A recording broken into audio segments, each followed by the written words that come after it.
चलो मेरे साथ।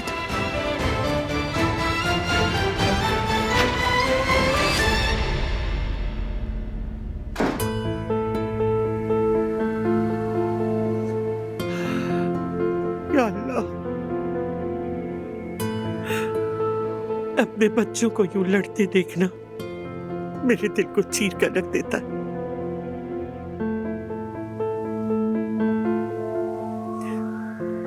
इन्हें एक दूसरे का दुश्मन बनता देख मेरी रूह में कड़वाहट घुल जाती। या अल्लाह, मैंने कहाँ गलती की?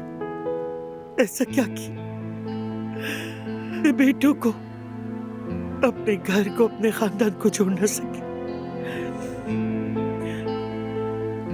वो जो कभी एक दूसरे के लिए सुकून थे,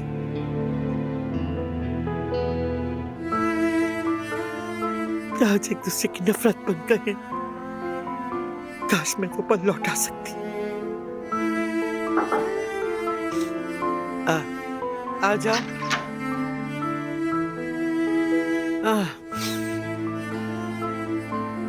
आप मसरूफ तो नहीं दादी जान? नहीं बेटा, मसरूफ नहीं, सब खैरियत तो है।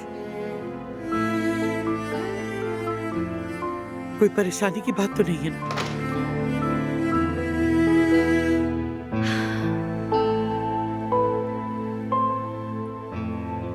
मैंने एक फैसला किया है।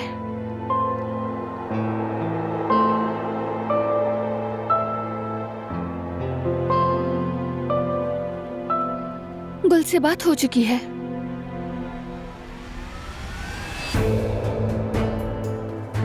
ये मेरा साथ देने को तैयार